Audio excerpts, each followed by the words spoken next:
हम पढ़ेंगे जो करंट अफेयर का डेवलपमेंट हुआ है, फिर से जो फ्रैंकलिन का इशू था उससे रिलेटेड एक लेटेस्ट डेवलपमेंट आरबीआई का हुआ है, उसको देखेंगे। और साथ ही साथ जो हमारी शुगर केन की प्राइसिंग पॉलिसी जो अटकी हुई थी उसको आज ख़त्म करेंगे। तो जैसे ही आप लोग इकट्ठा होते हैं क्लास के लिए या 2 मिनट बीतते हैं हम क्लास को शुरू करेंगे। Thank you.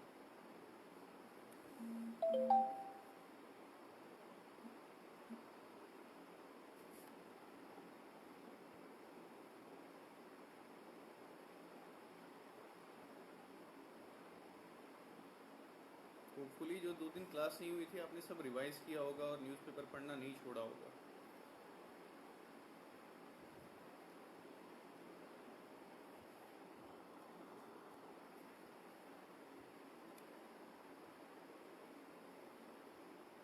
आज की क्लास भी हम इंटरेक्टिव रखने वाले हैं, क्योंकि करंट अफेयर्स और शुगर प्राइसिंग पॉलिसी दोनों इंटरेक्टिव सेशन में ज़्यादा अच्छे से समझ में आएगा आपको।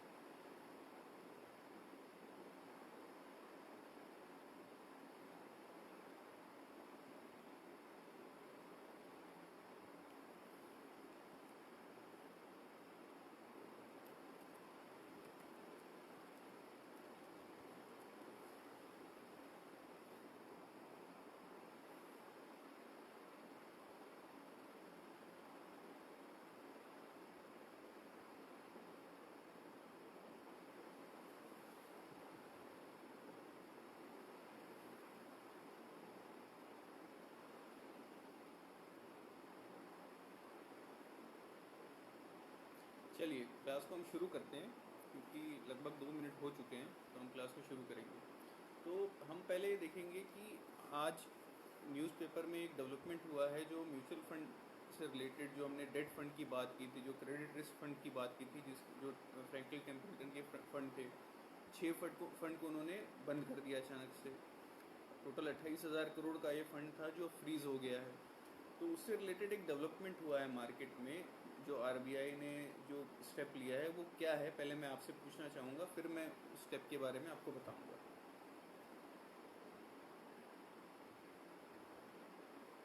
पहले मुझे ये बताइए कि डेट मार्केट जो है म्यूचुअल फंड का, उसको रिलीफ देने के लिए आरबीआई ने क्या कदम उठाया है।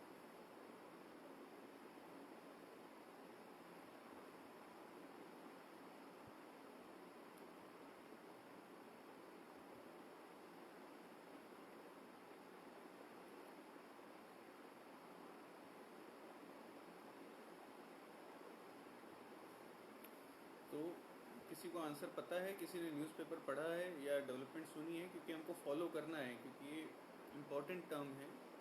50,000 करोड़ का क्रेडिट आ गया है। सबको वॉइस क्लियर नहीं आ रही है या फिर एक दो जगह पे दिक्कत है? वॉइस अब क्लियर है? क्योंकि मैं तो सिंपल वो सेम उस पर बात कर रहा हूँ। वॉइस क्लियर है अभी? एक काम करते हैं, वॉइस अब क्लियर है?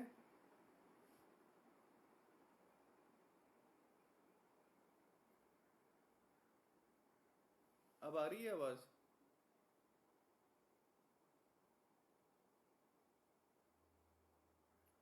अरे रोने का स्माइली मत बनाओ यार, इतना भी कोई बड़ा चीज़ नहीं हो गया है। पंखा कम कर दिया है, वॉइस अब क्लियर आ जानी चाहिए। आवाज़ आ रही है? क्लियर है आवाज़? चलिए क्लास में अब शुरू करते हैं। तो साकेत ने और एक और ने एग्जाम वो दिया था कि 50,000 करोड़ का अब क्रेडिट दिया है आरबीआई ने। तो इसका फिर अब डिटेल में प्रशांत ने भी आंसर दिया है। तो जो रेपो ऑपरेशन पहले हुए थे, जो हमारे एनबीएफसी के लिए रेपो ऑपरेशन हुए थे, वैसे ही रेपो ऑपरेशन का फिर से यूज किया आरबीआई ने। क्योंकि क्या हो रहा था देखिए, केवल फ्रैंकलिन टेम्पल्टन की बात नहीं थी। फ्रैंकलिन टेम्पल्टन ने क्रेडिट रिस्क फंड में, ऐसे फंड में पैसा लगाया था।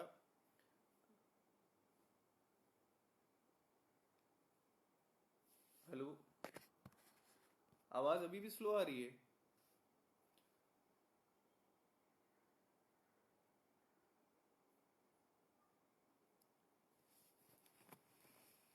हेलो, आवाज़ अभी भी स्लो आ रही है क्या? क्योंकि मेरे यहाँ से तो सेम सेटिंग पे चल रहा है जो पहले चलता था, बल्कि इस बार तो मैं ज़्यादा पास रख रहा हूँ।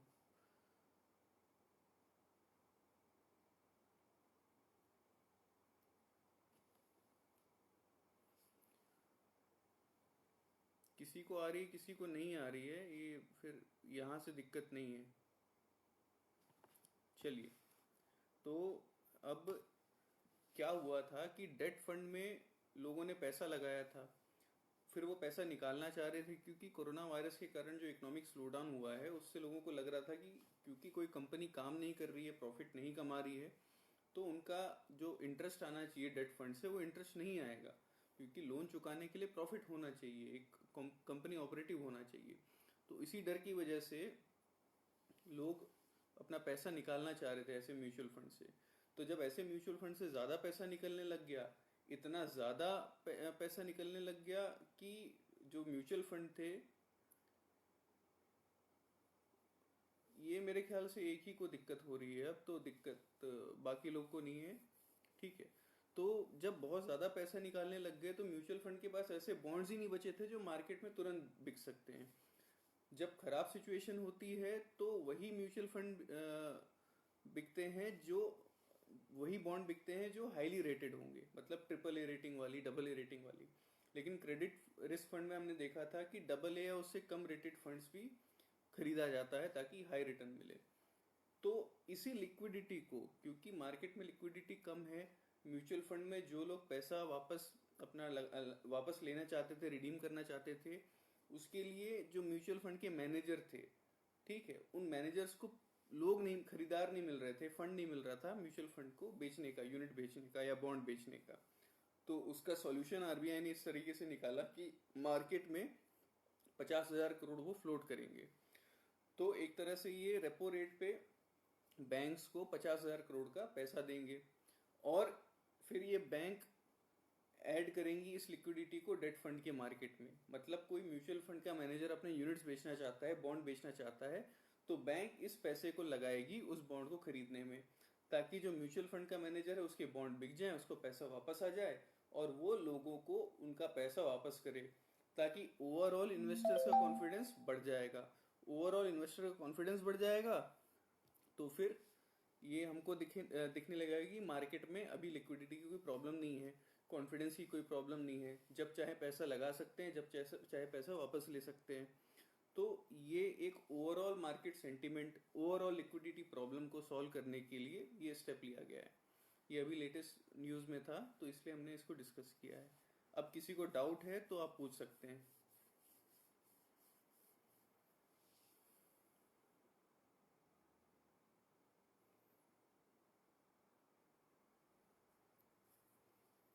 इस पूरे कंसेप्ट में कि क्यों आरबीआई ने डिसीजन लिया है, उसका रीज़न हमने देखा है। वो किस प्रॉब्लम को सॉल्व करेगा, एक तो लिक्विडिटी के प्रॉब्लम को सॉल्व करेगा, दूसरा जो इन्वेस्टर का कॉन्फिडेंस गिर गया था कि 6 म्यूचुअल फंड जिनमें 28,000 करोड़ का पैसा लगा हुआ है वो बंद हो गए हैं, रातों रात फ्रीज हो गए हैं। तो उसके कारण जो ओवरऑल मार्केट में डेट फंड को लेके या बॉन्ड को लेके जो अनसर्टेनिटी बनी हुई थी उसको कम करने के लिए स्टेप लिया गया है। अब ये स्टेप मार्केट में कितना लिक्विडिटी पुश करेगा वो तो आने वाला समय ही बताएगा, जैसे एनबीएफसी के केस में भी हम ट्रैक कर रहे हैं। तो मैं एक्सपेक्ट कर रहा हूँ कि आप सब लोग न्यूज़पेपर पढ़ेंगे और सारी न्यूज़ को ट्रैक करते रहेंगे। ठीक है, तो कोई डाउट है तो पूछ सकते हैं, 30 सेकंड का टाइम है। काफ़ी इंपॉर्टेंट है ये जो अभी ओवरऑल डेवलपमेंट चल रहा है, क्योंकि फाइनेंशियल मार्केट भी आपके लिए बहुत ज़रूरी है। और म्यूचुअल फंड्स, क्योंकि पूरे साल भर म्यूचुअल फंड से रिलेटेड कोई ना कोई डेवलपमेंट होती रही है, तो इसीलिए ये टॉपिक अपने आप में इम्पोर्टेंट हो जाता है आपके एग्जाम के लिए, चाहे वो प्रीलिम्स हो या मेंस हो। ठीक है, तो इसलिए बॉन्ड मार्केट हो गया या इक्विटी मार्केट हो गया या हाइब्रिड फंड हो गए, उसके आप बेस को अपना रिवाइज करते रहिएगा। आजकल गूगल में बस म्यूचुअल फंड यूपीएससी टाइप करना है और आपके वो दुनिया भर के नोट्स मिल जाएंगे उसके। ठीक है, तो आप अपना बेस देखते रहिएगा और साथ ही साथ ये जो न्यूज़ चल रहा है उसको ट्रैक करते रहिए। कोई डाउट है तो पूछ लीजिए, नहीं तो हम आगे बढ़ेंगे।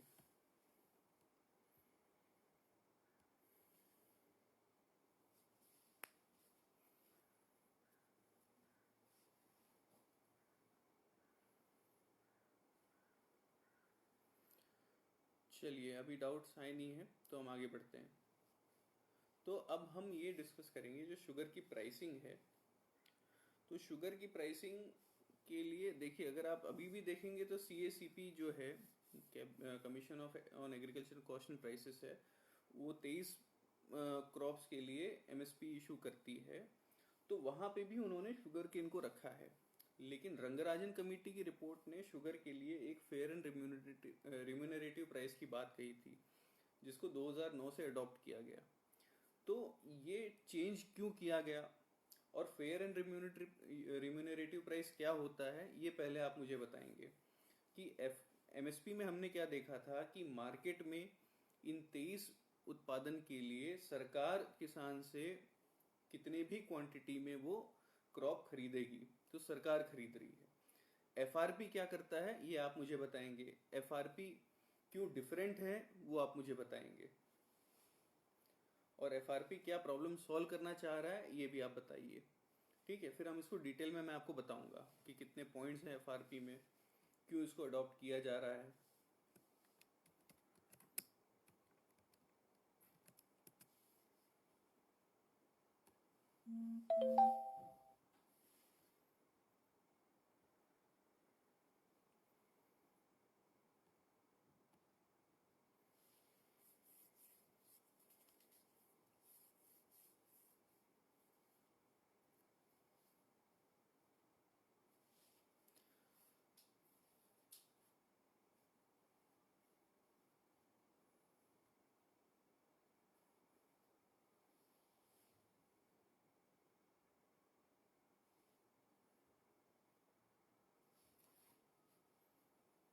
चलिए, अभी तक किसी का आंसर नहीं आया है तो हम शुरू करते हैं।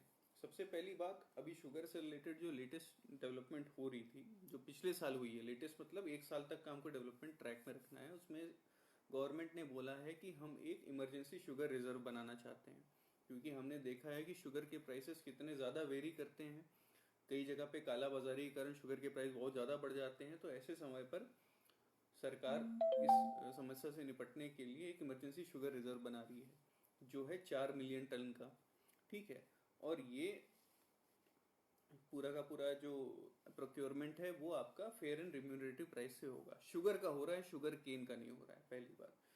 ठीक है, अब शुगर इंडस्ट्री की बात करते हैं, थोड़ा माहौल बनाते हैं, उसके बाद हम FRP के बारे में पढ़ेंगे। शुगर इंडस्ट्री के बारे में बात करें तो बहुत इंपॉर्टेंट इंडस्ट्री है sugar industry. Major sugar growing state के नाम बताइए, चलिए कम से कम।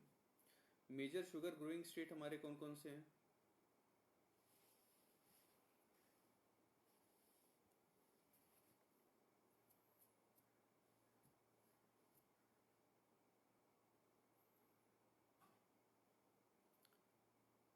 मेजर शुगर ग्रोइंग स्टेट जो ज़्यादातर न्यूज़ में रहते हैं उसका नाम बताइए आप। यूपी, महाराष्ट्र और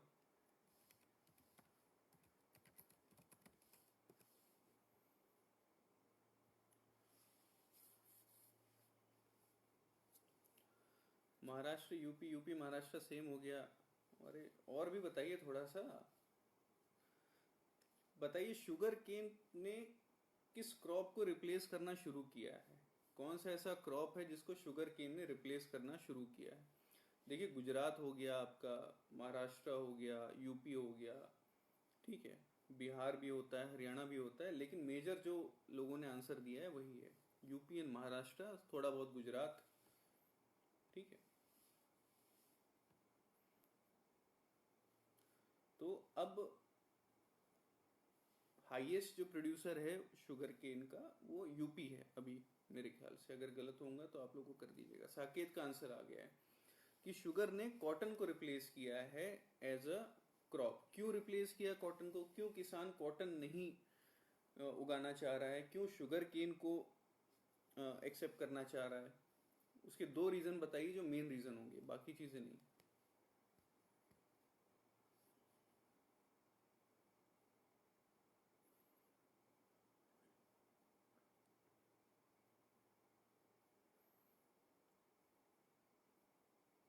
कॉटन को रिप्लेस किया है शुगर केन ने, तो फार्मर्स अब कॉटन से ज़्यादा शुगर केन को प्रेफर करने लगे हैं। तो क्यों ऐसा हुआ है, रीज़न बताइएगा।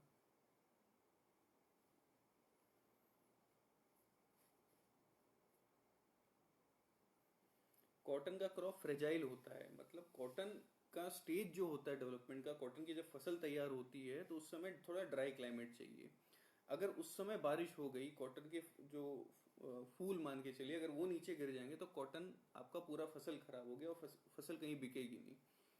तो ये बहुत बड़ा रीज़न है। डिमांड का उतना बड़ा खेल नहीं है, डिमांड का उतना बड़ा खेल मत करिए। एक्चुअली क्या है, अनसर्टेनिटी जो कॉटन से रिलेटेड है वो बहुत ज़्यादा प्रॉब्लम क्रिएट करती है। और दूसरा जो हमारे यहाँ पे एक बीटी जो भी प्रोडक्ट्स हैं, बीटी मतलब जेनेटिकली मॉडिफाइड प्रोडक्ट हैं, जेनेटिकली मॉडिफाइड कॉटन है, उसको लेके प्रॉब्लम हुई है।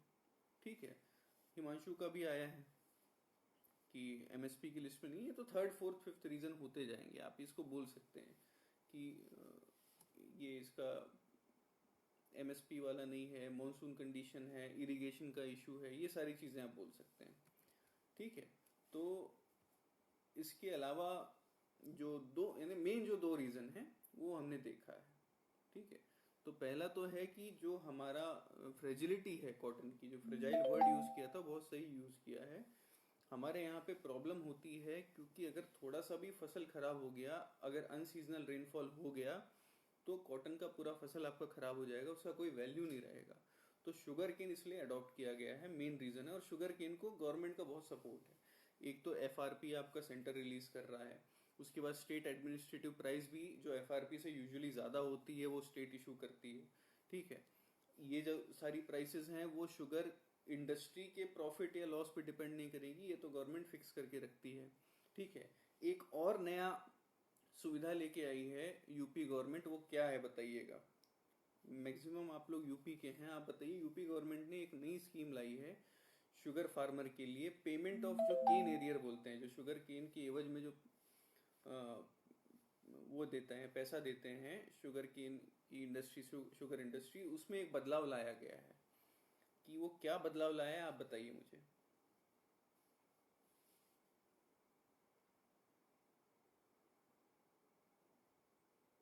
और कॉटन का को एमएसपी की लिस्ट में है यार हिमांशु, मैं भी। ठीक है, तो ये एमएसपी वाला नहीं आएगा इसमें। चार आपके कमर्शियल क्रॉप होते हैं, copra, sugar cane, cotton and raw jute, ये चार चीजें हैं, तो एमएसपी वाला जो है वो नहीं जाएगा इसमें। ठीक है, इरिगेशन जो रजत का आंसर है वो सही बैठ रहा है, मॉनसून जो अविनाश का आंसर है वो भी सही बैठ रहा है।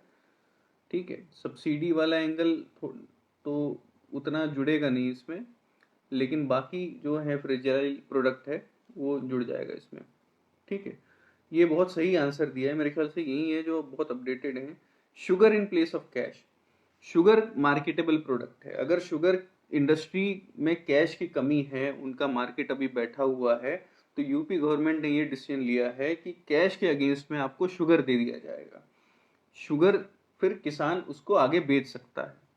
तो ये बहुत सही मेरे ख्याल से डिसीजन है कि एक बार्टर तरीके का सिस्टम कर दिया गया है कि शुगर को दे दिया जाए किसान को। शुगर केन जो वो दे रहे हैं, सप्लाई कर रहे हैं, उसके बदले में उसको पैसा मिलना होता था। लेकिन क्योंकि बहुत ज़्यादा फ्रेजाइल मार्केट होता है शुगर का, मार्केट भी डिमांड सप्लाई का खेल बहुत बड़ा चलता है।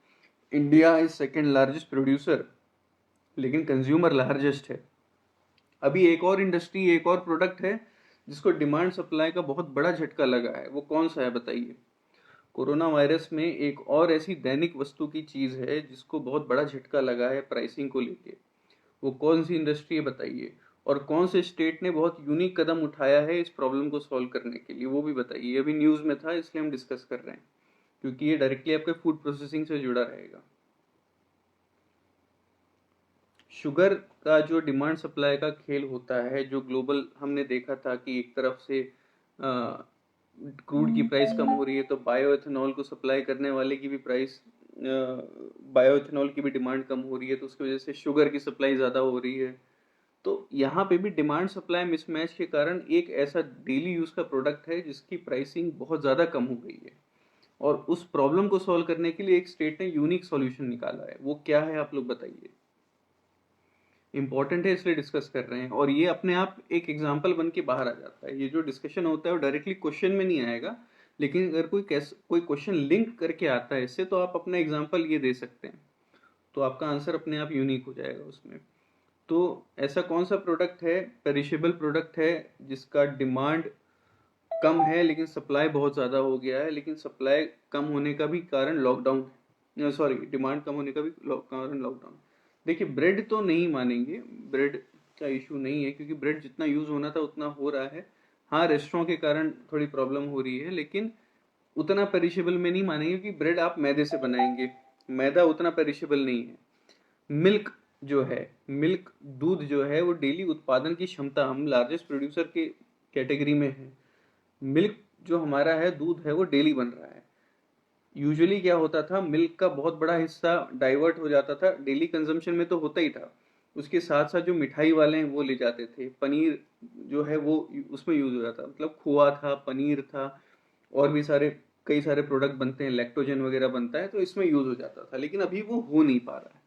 ठीक है, दो बड़ी चीजें तो हैं कि आपका मिठाई खोए का काम तो लगभग बंद है अभी लॉकडाउन के समय पर, तो इसकी वजह से दूध के प्राइसेस में अचानक से कमी आ गई है, क्योंकि आपकी सप्लाई तो ज़्यादा है, आपकी सप्लाई सबको केटर करने के लिए आपकी सप्लाई है, डेली घर में जो दूध आता है उसके लिए है, डेली जो रेस्टोरेंट में दूध जाता था कॉफ़ी बनाने के लिए, चाय बनाने के लिए, वो उसमें कमी आ गई, डेली आपका जो खोए बनाने के लिए दूध यूज़ होता था उसमें कमी आ गई है, जो आपका पनीर बनाने में आता था और बाकी चीज़ें बनाने का काम आता था उसमें कमी आ गई है। तो ये जो डिमांड की कमी आ गई है और सप्लाई आपका उतना ही है, आप एक लार्जेस्ट, क्योंकि ऐसा नहीं है ना आप गाय को मना करोगे नहीं अभी लॉकडाउन चल रहा है तुम भी दूध का लॉकडाउन रखो, वो नहीं होता है, हमारे यहाँ जो आउटपुट है वो लगभग कांस्टेंट रहेगा, तो वो प्रॉब्लम है। ठीक है, तो ये चीज़ के कारण एक डेवलपमेंट हुई है कि डिमांड सप्लाई मिसमैच के कारण मिल्क का प्रॉब्लम हुआ है। तो अगर मिल्क इंडस्ट्री को अगर आप से रिलेटेड कोई क्वेश्चन आता है, मिल्क कोऑपरेटिव से रिलेटेड क्वेश्चन आता है, तो एक आप थ्रेट परसेप्शन में इसको भी बोल सकते हैं कि ऐसे सिचुएशन में मिल्क इंडस्ट्री को बहुत बड़ा लॉस झेलना पड़ता है, क्योंकि मिल्क प्रोसेसिंग जो है हमारी बहुत वीक है। उसका सॉल्यूशन निकाला है महाराष्ट्र ने। महाराष्ट्र ने क्या सॉल्यूशन निकाला है कोई बता सकता है? मैंने कम से कम स्टेट का नाम बता दिया है, किसी का 4G इंटरनेट है तो गूगल करके जवाब भी दे सकता है 10 सेकंड के अंदर। महाराष्ट्र ने इसका सॉल्यूशन निकाला है, वो क्या है?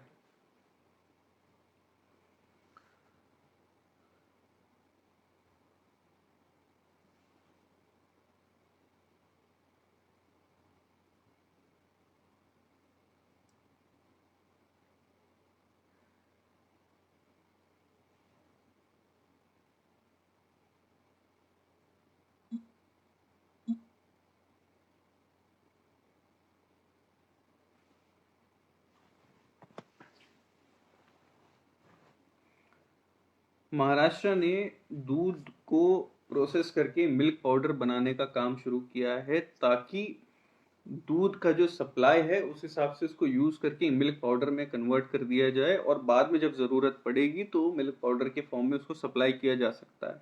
तो महाराष्ट्र ने, गवर्नमेंट ने ये यूनिक सॉल्यूशन निकाला है, तो ये आपके एक एग्जाम्पल की पोटली में रहना चाहिए, ताकि जब भी कोई फूड प्रोसेसिंग से लेकर सवाल आए, गुड गवर्नेंस का एग्जाम्पल देना हो, स्टेट सपोर्ट टू फार्मर का एक एग्जाम्पल देना हो, तो आप ये एग्जाम्पल दे सकते हैं और ये प्रॉब्लम को समझ सकते हैं। ठीक है, ये चीज़ें हैं। अब हम आते हैं फेयर एंड रिम्यूनरेटिव प्राइस के ऊपर। तो fair and remunerative price important इसलिए है क्योंकि शुगर इंडस्ट्री है वो डायरेक्टली हमारे रूरल लाइवलीहुड को इम्पैक्ट करती है। हमारे यहाँ पे 50 मिलियन, 50 मिलियन कितना हो गया, मतलब 5 करोड़ आपके शुगर के फार्मर हैं, 50 मिलियन शुगर फार्मर हैं। साथ ही साथ आपका जो शुगर इंडस्ट्री है, शुगर मिल है, उसमें करीब 5 लाख वर्कर काम करते हैं अराउंड, मतलब 50 मिलियन मतलब 5 करोड़ आपके फार्मर हैं वो डायरेक्टली डिपेंडेंट हैं, साथ ही साथ 5 लाख लोग शुगर मिल में काम करते हैं। ठीक है, इंडिया लार्जेस्ट कंज्यूमर है शुगर का, सबसे ज़्यादा चीनी हम खाते हैं, सेकेंड लार्जेस्ट है हम शुगर प्रोड्यूस करने में, नंबर 1 है ब्राज़ील। तो हमने जो लिंक पढ़ा था कि अमेरिका फिर ब्राज़ील, ये पूरा लिंक हमने पढ़ा था। फिर कैसे इंडोनेशिया की शुगर की खपत के लिए उसने इंडिया के लिए इम्पोर्ट ड्यूटी रिलैक्स किया, क्योंकि थाईलैंड में जो था वो सूखा पड़ गया था। तो ये हमने पढ़ा था, तो उसमें ये भी ध्यान रखा था कि इंडिया सेकेंड लार्जेस्ट प्रोड्यूसर है, लार्जेस्ट इज ब्राज़ील।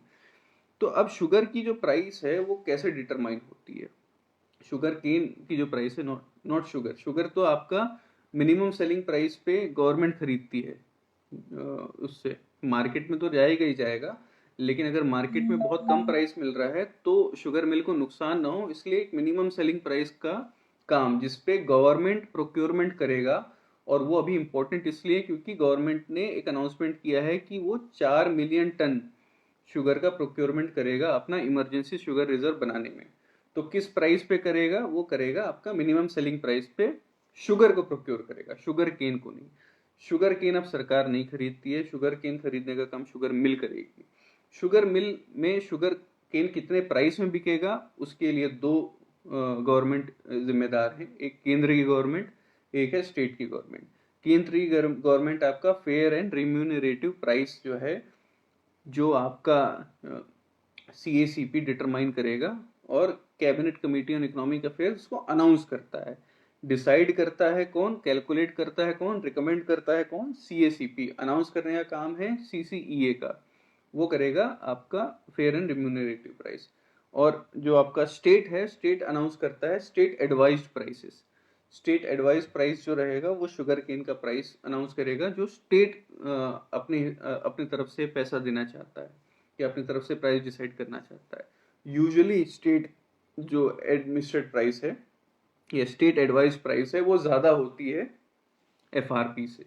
अब जो FRP है वो कैलकुलेट जब किया जाता है तो बहुत सारे फैक्टर्स को ध्यान में रख के किया जाता है। ठीक है, क्या फैक्टर रहते हैं? ठीक है, पहला क्या रहेगा कि कॉस्ट ऑफ प्रोडक्शन क्या है। FRP जब CACP FRP डिसाइड कर रही है तो बहुत सारे फैक्टर काम आते हैं, बहुत सारी चीज़ों को ध्यान में रख के करती है। पहला तो आएगा कि आपका रॉ मटेरियल का क्या खर्चा आ रहा है, कॉस्ट ऑफ प्रोडक्शन कितना है शुगर केन का। उसके बाद एक फैक्टर ये भी होता है कि अगर किसान को दूसरी फसल में ज़्यादा फायदा दिख रहा है तो किसान शुगर को छोड़ के दूसरे फसल में ना भाग जाए, उसका भी आपको ध्यान में रखती है CACP कि आपको शुगर के क्रॉप को प्रॉफिटेबल रखना है तो इसको कितना प्रॉफिटेबल करना पड़ेगा, वो ध्यान में रखते हुए ये FRP में इसको इंक्लूड किया जाता है। ठीक है, उसी से रिलेटेड एक कंसेप्ट है वो मैं डिस्कस करना चाहूँगा आपसे, एफिशिएंसी वेज। ये जो हम बात कर रहे हैं कि किसानों को इतना FRP दो कि वो शुगर केन को छोड़ के दूसरी और क्रॉप के पीछे ना भागें, वैसे ही इकोनॉमिक्स में कंसेप्ट होता है एफिशिएंसी वेज का। ये किसी को पता है? एफिशिएंसी वेज, वेज मतलब भत्ता, एफिशिएंसी वेज किसी को एक कंसेप्ट पता है क्या होता है?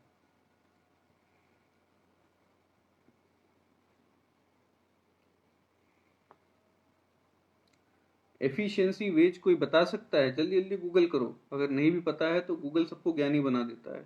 जल्दी गूगल करके बताइए।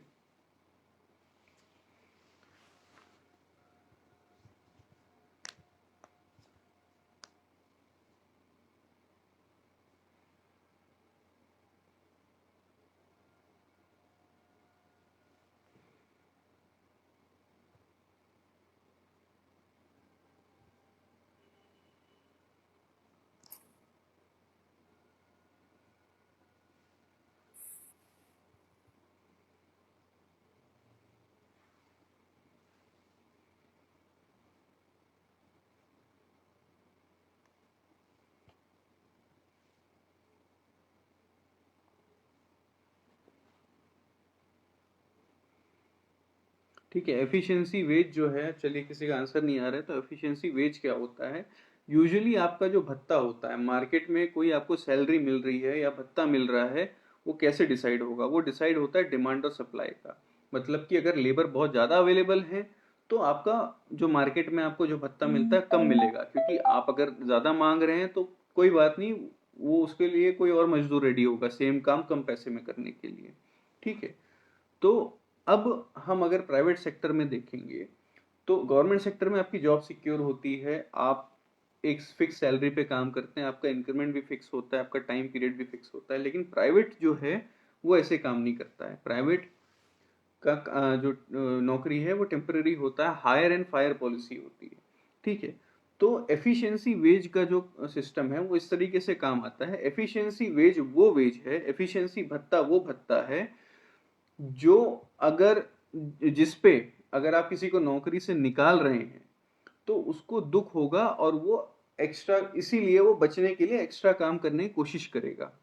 ठीक है, एफिशिएंसी वेज का मतलब है ऐसा वेज कि जैसे मेरे को अगर काम करने के लिए 200 रुपये मिलता है महीने का, ठीक है, तो मेरे को नौकरी से निकाले या नहीं निकाले मेरे को कोई मतलब नहीं। मेरे को नौकरी से निकालेगा, मैं खुश हो जाऊंगा, मैं जाके आपका कोई और नौकरी ढूंढूंगा।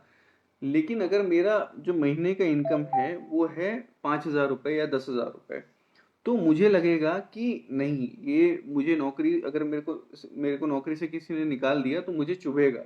तो मैं इसीलिए अपना काम एफिशिएंटली करने की कोशिश करूंगा। तो जो रजत का कंसेप्ट आ रहा है वो थोड़ा थोड़ा लिंक कर रहा है। एफिशिएंसी वेज वो सैलरी है या वो वेज है जो मार्केट डिटरमाइन करेगा और जो एडमिनिस्ट्रेशन डिटरमाइन करेगा, जिस पे वर्कर काम करने के लिए एफर्ट लगाता है। नहीं तो अगर वो बहुत कम आप किसी को वेज दे रहे हैं, बहुत कम तनख्वाह दे रहे हैं, मतलब बंधुआ मजदूर बना के रखे हुए हैं, तो अगर आप उसको नौकरी से निकालने की धमकी भी देते हैं तो उसको फर्क नहीं पड़ेगा। Fear of losing out on a job बहुत बड़ा फियर होता है प्राइवेट सेक्टर में, गवर्नमेंट में तो नहीं होता, प्राइवेट सेक्टर में होता है।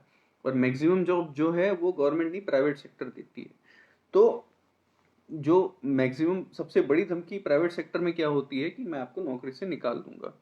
तो अगर आपने अपने ऑर्गेनाइजेशन में एफिशिएंसी वेज नहीं दिया है तो आपका वर्कर मोटिवेटेड नहीं होगा काम करने के लिए।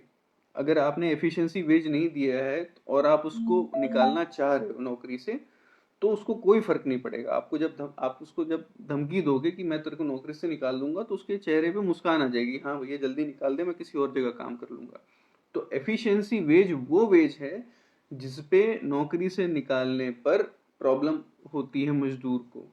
और अगर उससे कम आप अगर वेतन देते हैं, उससे कम अगर आप भत्ता देते हैं, तो उसको वर्कर को नौकरी से निकलने में कोई प्रॉब्लम नहीं होती है। तो ये कंसेप्ट है एफिशिएंसी वेज का। क्योंकि टाइम ऐसा चल रहा है जब पे कट की बात हो रही है, टाइम ऐसा चल रहा है जब नौकरी जाने की बात चल रही है, तो एफिशिएंसी वेज, और क्योंकि ये हम पढ़ रहे थे अल्टरनेटिव क्रॉप में जाने से रोकने के लिए एफआरपी को अनाउंस किया जाता है, तो इसीलिए मैंने ये कंसेप्ट आपको एक बीच में पढ़ा दिया।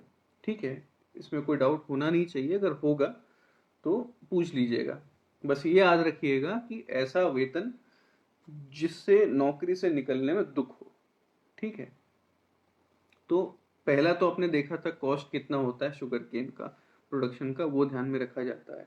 फिर दूसरे क्रॉप की तरफ किसान ना भाग जाए, वो आपका दूसरा रीजन होता है। ठीक है, उसके बाद ये भी ध्यान में रखना होता है कि शुगर केन से जो शुगर बना रहे हो वो सबको फेयर प्राइस में मिले।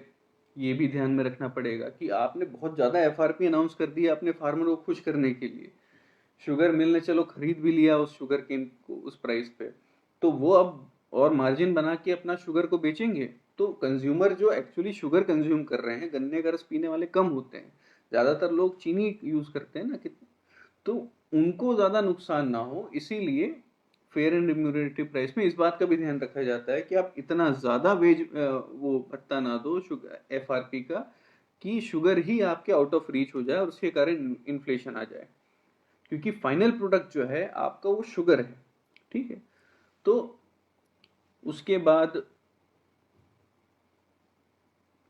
आपका आएगा कि कितना रिकवरी निकल सकता है शुगर केन से, शुगर का कन्वर्जन कितना होता है, कितना आपको, कितना किलो शुगर केन की फसल, कितना क्विंटल शुगर केन की फसल आपको यूज करके शुगर निकाल सकते हो आप। ठीक है, उसके बाद हमने बाई प्रोडक्ट के बारे में पढ़ा था। बाई प्रोडक्ट क्या क्या होता है हमने उस दिन पढ़ा था ना, शुगर इंडस्ट्री और शुगर केन से जो बाई प्रोडक्ट निकलता है वो क्या क्या था, बताइए।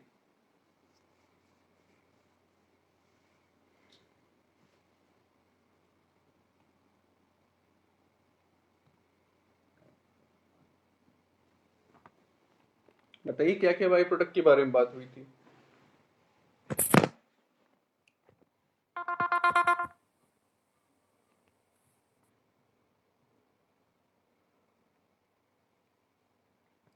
कौन कौन सी ऐसी चीजें हैं जो एक शुगर मिल को फायदा पहुंचा सकती है शुगर केन खरीदने के बाद। केवल शुगर बनाना अब उसका काम नहीं है, और क्या क्या चीजें हैं, जब हमने 2 दिन पहले जो लेक्चर लिया था उसमें हमने क्या क्या पॉइंट डिस्कस किया था। अल्कोहल बिल्कुल सही है, फर्टिलाइजर हो गया, एनिमल फॉडर हो गया, शुगर हो गया, पेपर, पेपर का भूल गया साकेत, पेपर इंपॉर्टेंट है, इलेक्ट्रिसिटी जो को जनरेशन प्लांट है उसके बारे में हमने देखा था। ठीक है, तो ये सारी चीज़ों का जो बाई प्रोडक्ट को जो बेचने से जो सेल का रियलाइजेशन होता है उसको भी अकाउंट किया जाएगा। और साथ में क्या देखा जाएगा, आपका जो एक्चुअल आपका रीजनेबल प्रॉफिट मिल जाए, और जो रिस्क इन्वॉल्व होता है शुगर केन फार्मर का वो उसको मिल जाए, मतलब प्रॉफिट भी उसको मिलना चाहिए। तो ये सारी चीज़ें हैं, ये आपको मिल जाएंगी। देखिए, पढ़ने का सोर्स आपका हमेशा ऑथेंटिक होना चाहिए। तो CACP का जो मैंने वेबसाइट आपको देखने को बोला था, ये उसी में सारा का सारा लाइन से दिया हुआ है। ठीक है, तो आप CACP की वेबसाइट जो मैंने होमवर्क में बोली थी, एथेनॉल कितने बार लिखोगे भाई, हो गया। मालूम है लॉकडाउन चल रहा है, लेकिन लिखने से नहीं मिलेगा। ठीक है, हो गया हो गया, और भी लिखा करो उसके साथ साथ। ठीक है, तो ये चीजें हमने देखी। FRP का सिस्टम जो है वो इस पे बिल्कुल भी डिपेंड नहीं करता है कि शुगर इंडस्ट्री को प्रॉफिट हो रहा है या लॉस हो रहा है।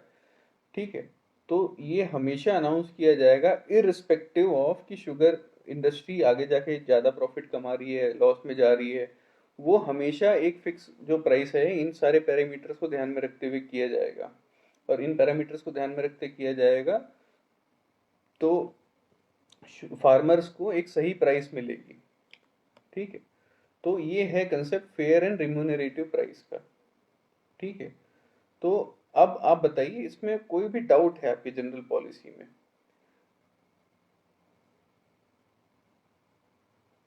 कोई अगर डाउट है तो पूछ सकते हैं आप।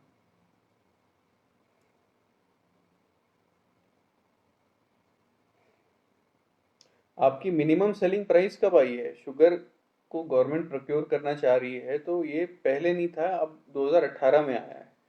ठीक है, कि एटलीस्ट मिनिमम पैसा तो एक इंडस्ट्री को मिल जाए। मिनिमम सेलिंग प्राइस है वो 2018 से आई है, वो कंसेप्ट आया है ताकि जो शुगर मिल हैं वो गवर्नमेंट को मिनिमम सेलिंग प्राइस पे शुगर बेच सकें।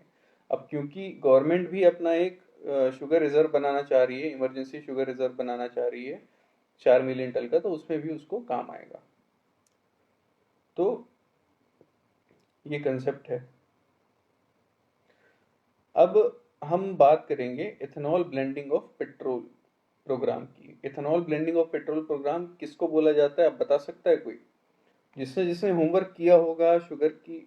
एफिशिएंसी वेज, एफिशिएंसी वेज का मतलब ये होता है, आपके यहाँ पे जो प्राइवेट में डिमांड सप्लाई होता है वर्कर का। ठीक है, डिमांड कौन कर रहा है वर्कर का? इंडस्ट्रीज कर रही है। सप्लाई कौन कर रहा है? जो लेबर फोर्स है वो सप्लाई कर रहा है। ठीक है, उसके हिसाब से ही उसका भत्ता डिसाइड होता है। अगर बहुत ज़्यादा लेबर है मार्केट में तो यूजुअली भत्ता कम होगा, अगर बहुत कम सप्लाई है लेबर का मार्केट में तो ज़्यादा भत्ता होगा। लेकिन कम भत्ता कितना रहेगा? ठीक है, आप इतना कम भत्ता अगर कर रहे हैं जिससे किसी को नौकरी से निकलने का दुख ही ना हो, तो वेज आपका एफिशिएंट वेज नहीं है। ठीक है, इतना कम वेतन है किसी का कि उसको अगर आप नौकरी से निकाल रहे हैं तो उसको कोई प्रॉब्लम नहीं है नौकरी से निकलने में। जब ऐसा कोई व्यक्ति आपके यहाँ काम कर रहा है जिसको कोई मोटिवेशन ही नहीं है, या उसको कोई डर ही नहीं है कि उसको नौकरी से निकाल दिया जा सकता है, उसका पैसा रुक जाएगा, उसके महीने का खर्चा रुक जाएगा, तो ऐसा व्यक्ति ओवरऑल मेहनत नहीं करेगा, ओवरऑल अपनी पूरी एफिशिएंसी से काम नहीं करेगा अपने ऑर्गेनाइजेशन में। तो इस चीज को इंश्योर करने के लिए कि किसी भी वर्कर के अंदर या किसी भी व्यक्ति के अंदर एक नौकरी खोने का डर हो, जिसकी वजह से वो अपना एफर्ट लगाए काम करने के लिए, ताकि वो नौकरी में रुकने के लिए एफर्ट लगाए, बाहर निकलने के लिए एफर्ट ना लगाए कि काम बिगाड़ते जा रहा है क्योंकि कम सैलरी है। तो ऐसा वेज जिस पर नौकरी से निकलने में दुख होगा वर्कर को, या नौकरी में रहने के लिए वो एक्स्ट्रा मेहनत करेगा जिससे ओवरऑल प्रोडक्टिविटी बढ़ेगी, उसको एफिशिएंसी वेज बोलते हैं। ठीक है, तो एफिशिएंसी वेज वो वेज है जिस पर अगर किसी को नौकरी से निकाला जा रहा है तो वर्कर को प्रॉब्लम होगी, और वो ऐसा वेज है जिस पे वर्कर को नौकरी में रहने के लिए मोटिवेशन मिलता है। ठीक है, अब FRP एंड SAP की बात हो रही है। FRP है fair and remunerative price. Fair and remunerative price क्या आया था? Fair and remunerative price Rangarajan committee ने बोला था कि सिंपल जो आपका MSP का अनाउंसमेंट होता है उससे बेटर आपका शुगर का प्राइसिंग होना चाहिए, क्योंकि दो चीज़ें, पहला, हमको देश में शुगर इंडस्ट्री बहुत इम्पोर्टेंट है। एक तो हम लार्जेस्ट कंज्यूमर है शुगर के, और सेकंड लार्जेस्ट प्रोड्यूसर है शुगर के। तो इसीलिए इस मार्केट को स्पेशल अटेंशन देने की ज़रूरत है। सिर्फ एक फैक्टर के बेसिस पे आप प्राइस को डिटरमाइन नहीं कर सकते हो, बहुत सारे फैक्टर होते हैं। तो इसीलिए फेयर एंड रिम्यूनरेटिव, फेयर मतलब नाम में ही आंसर इसका छुपा हुआ है, क्या कंसेप्ट होता है फेयर मतलब आपका जो प्राइस है वो फेयर है, ईमानदारी से तय किया गया है। रिम्यूनरेटिव मतलब कि आपको आपका जो खर्चा हो रहा है उसका भी पैसा निकल जाएगा उससे, और थोड़ा उस आपको प्रॉफिट मिल जाएगा। इतना प्रॉफिट मिल जाएगा कि आप दूसरे फसल की तरफ देखोगे भी नहीं। ठीक है। तो अब हम आते हैं कि क्या क्या फैक्टर थे एफआरपी में। एफआरपी जो है वो सेंट्रल गवर्नमेंट अनाउंस करती है, एसएपी जो है वो स्टेट अनाउंस करती है, ये दूसरा अंतर है। एफआरपी में सिर्फ आपका प्रोडक्शन का कॉस्ट नहीं देखा जाता कि प्रोडक्शन का कॉस्ट हो गया और इंक्रीमेंटल बजट के हिसाब से आपने थोड़ा सा प्रॉफिट देते हुए एफआरपी अनाउंस कर दिया, ऐसा नहीं होता है। आपको शुगर केन का प्राइस देखना पड़ता है कि कितना प्रोडक्शन का कॉस्ट है, उसके बाद आपको इतना प्राइस उसका बढ़ा के रखना पड़ेगा ताकि किसान उस शुगर केन की क्रॉप को छोड़ के दूसरे क्रॉप की तरफ आकर्षित ना हो। तीसरा, इतना ज़्यादा भी नहीं करना है कि आपका जो शुगर है, जो आपका प्रोडक्ट निकल रहा है शुगर मिल से, वो जनता की रीच से बाहर हो जाए, वो महंगाई क्रिएट करा दे। उसके बाद रिकवरी प्रॉपर हो जाए कि शुगर केन की आपने फसल लगाई है उसका आपको रिकवरी अच्छे तरीके से मिल जाए। ठीक है। उसके बाद जो बाई प्रोडक्ट का खर्चा है, मतलब शुगर मिल की तरफ से अगर आप बात करेंगे तो इतना है कि आपका वो फैक्टर भी लिया जाएगा कि आपका जो बाई प्रोडक्ट निकल रहा है, मतलब मोलेसेस निकल रहे हैं, बेगेसी निकल रहा है, उसको जो बेच के आप पैसा कमा सकते हैं उसको भी ध्यान में रखा जाएगा। तो इन सारी चीज़ों का ध्यान में रखते हुए आपका एफआरपी अनाउंस करता है सेंट्रल गवर्नमेंट, और उससे थोड़ा सा ऊपर करके स्टेट गवर्नमेंट अपना असाइन करता है एसएपी को। तो ये दो चीजें हैं, एफआरपी एंड एसएपी। ठीक है। एफआरपी जो है वो शुगर केन के लिए है। मिनिमम सेलिंग प्राइस का कंसेप्ट जो आया है वो 2018 से आया है, वो है शुगर के लिए, जिस प्राइस से गवर्नमेंट शुगर मिल ओनर से शुगर को प्रोक्योर करेगी। वो इसलिए भी इम्पोर्टेंट है क्योंकि हम एक इमरजेंसी शुगर रिजर्व बनाना चाह रहे हैं 40 मिलियन टन का, 4 मिलियन टन का। ठीक है। तो ये कंसेप्ट है। इसके अलावा भी कोई डाउट है तो आप लोग पूछ सकते हैं। तो अब हम आते हैं ethanol blending of petrol. Ethanol blending of petrol मतलब पहले जो क्रूड ऑयल से पेट्रोल निकलता था उससे पेट्रोल चलाते थे, अपनी गाड़ी चलाते थे। अब लोगों ने रिसर्च किया, ऐसे इंजन बनाए जिसमें आप चाहें तो दूसरे प्रोडक्ट को भी मिक्स कर सकते हैं। अब जैसे अगर मैं 10 लीटर दूध में लाता था मार्केट में, 10 10 लीटर दूध मेरी गाय देती थी और मैं उसी को बेचता था मार्केट में, तो 10 लीटर का ही पैसा मेरे को मिल जाएगा। अब मेरे को समझ में आया कि अगर मैं 9 लीटर दूध 10 लीटर दूध में 2 लीटर पानी भी मिला दूंगा तो भी चाय के और दूध के टेस्ट में फर्क नहीं आने वाला। हमारे जो बॉडी का इंजन है उसको एक ही तरीके से ट्रीट करेगा। तो मैं उसमें फिर ब्लेंडिंग करने लगा पानी की। वैसे ही आपने ऐसे इंजन बनाए, मार्केट में ऑटोमोबाइल इंडस्ट्री में ऐसे इंजन बनाए कि आप अगर शुगर में 99% इथेनॉल का यूज कर रहे हो, हाई परसेंटेज वाला इथेनॉल का यूज कर रहे हो, तो आप यूज कर सकते हो उसको गाड़ी चलाने में भी। तो इससे फायदा क्या हो रहा है बताइए मेरे को। अगर आप इथेनॉल ब्लेंडिंग को यूज कर रहे हो पेट्रोल में तो उसका फायदा क्या हो रहा है, हर सेक्टर के हिसाब से फायदा बताइएगा। और शुगर केन इंडस्ट्री में एक सबने छोड़ दिया, स्टेरलिन जो है आपका हैंड सैनिटाइजर, वो भी अब बना रही है शुगर इंडस्ट्री। ठीक है। तो वो हमारा बाई प्रोडक्ट छूट गया था, वो अभी मेरे को ध्यान में आया। ठीक है। तो अब आप मुझे बताइए कि इथेनॉल ब्लेंडिंग ऑफ पेट्रोल का क्या होगा, पॉल्यूशन कंट्रोल कैसे होगा, बताइए।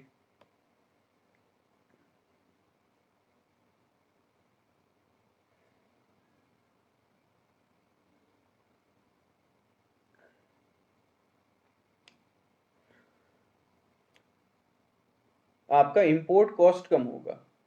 ठीक है। इंपोर्ट कॉस्ट आपका कम होते जाएगा। आपका जो पेट्रोल आप क्रूड ऑयल आप मंगाते थे, जैसे आपका अगर 1000 लीटर का कंजम्पशन था, 1000 लीटर का कंजम्पशन था क्रूड ऑयल का, तो 1000 लीटर का कंजम्पशन के लिए सॉरी पेट्रोल का, तो उसके हिसाब से आपको क्रूड मंगाना पड़ता था। तो अब अगर आपने 5 से 10% बढ़ा दिया है अपना काम, ठीक है, 5 से 10% अगर अपना काम बढ़ा दिया है, आपने ब्लेंडिंग शुरू कर दी है, तो आपका 10% जो है 1000 लीटर में 10% कितना हुआ?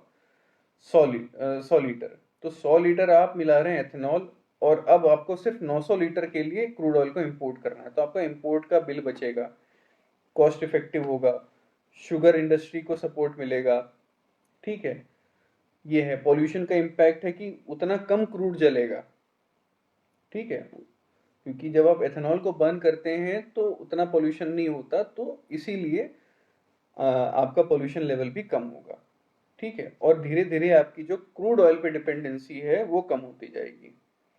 तो ये कंसेप्ट है आपका इथेनॉल ब्लेंडिंग ऑफ पेट्रोल का। अब आपका 18-19 जो है, उसके बाद से 18-19 जो ईयर था, उसके बाद से गवर्नमेंट ने एफआरपी फॉर एथेनॉल भी अनाउंस करना शुरू कर दिया है। एथेनॉल के लिए भी अब फेयर एंड रिम्यूनरेटिव प्राइस को अनाउंस करना शुरू कर दिया है, ठीक है।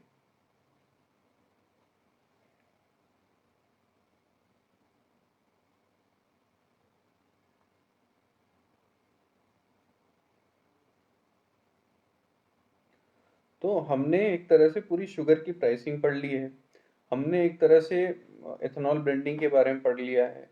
तो इसके साथ साथ एक बड़ा टॉपिक आता है जिसको बोलते हैं बायोफ्यूल, जो थोड़ा बड़ा टॉपिक है, इसको हम कल लेंगे। आज के लेक्चर में कोई डाउट है तो आप लोग पूछ सकते हो, ठीक है। और हम डेली एक बायोलॉजी का भी टॉपिक लेंगे, तो बायोलॉजी का टॉपिक मैं आपको बता दूंगा। एक हम लेंगे करंट अफेयर का टॉपिक, एक बायोलॉजी का टॉपिक और एक इकोनॉमी का टॉपिक, क्योंकि आपके लिए बायोलॉजी और जो साइंस से रिलेटेड भी टॉपिक है वो भी इम्पोर्टेंट है। क्वेश्चंस आते हैं, 5-6% क्वेश्चन आएंगे इससे, तो उसके लिए भी हमको रेडी होना चाहिए। तो कल का एक टॉपिक तो है बायोफ्यूल, बायो से रिलेटेड जो टॉपिक होगा वो मैं आपको बताऊंगा, ठीक है। उसके साथ साथ इकोनॉमी का भी हम टॉपिक एक कवर करेंगे, वो भी मैं आपको बताऊंगा। फूड प्रोसेसिंग इंडस्ट्री हम कवर करेंगे इकोनॉमी में, क्योंकि वो बच रहा है, फूड प्रोसेसिंग इंडस्ट्री होगा, ठीक है। इसके अलावा इस पूरे क्लास में कोई डाउट है तो आप पूछ सकते हैं।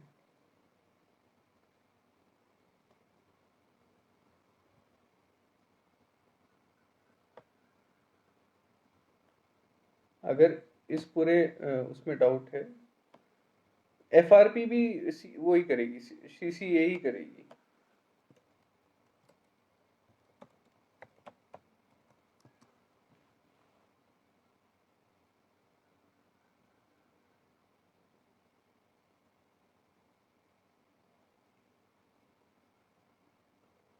आपका जो इथेनॉल का एफआरपी है, fixation of fair remunerative price for ethanol,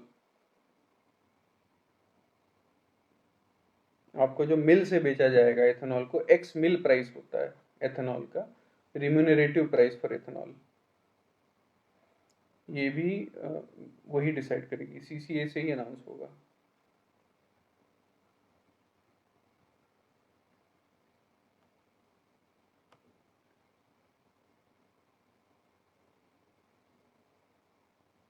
ठीक है, कोई अगर डाउट है तो पूछ लीजिएगा। कल हम मिलेंगे, कल हम पढ़ेंगे बायोफ्यूल के बारे में। 4 जनरेशन ऑफ बायोफ्यूल होते हैं, कौन कौन सा जनरेशन होता है, फूड वर्सेस फ्यूल का डिबेट जो है बायोफ्यूल को लेके, उसके बारे में पढ़ेंगे। इंडिया में क्या क्या डेवलपमेंट हुआ है बायोफ्यूल को लेके, उसके बारे में पढ़ेंगे। तो आप लोग ये देखते जाइएगा, फूड वर्सेस फ्यूल डिबेट क्या है, ये जनरेशन ऑफ बायोफ्यूल्स क्या है, ठीक है, क्यों ज़रूरी है बायोफ्यूल का होना, और ये कैसे डिफरेंट है। आपके नया नेशनल बायोफ्यूल पॉलिसी के बारे में रशीद ने बोला है, बहुत सही। तो ये सब आप पढ़ के रखिएगा। बायो का टॉपिक मैं आपको बता दूंगा, इकोनॉमी में हम फूड प्रोसेसिंग सेंटर को कंटिन्यू करेंगे, ठीक है। चलिए, थैंक यू।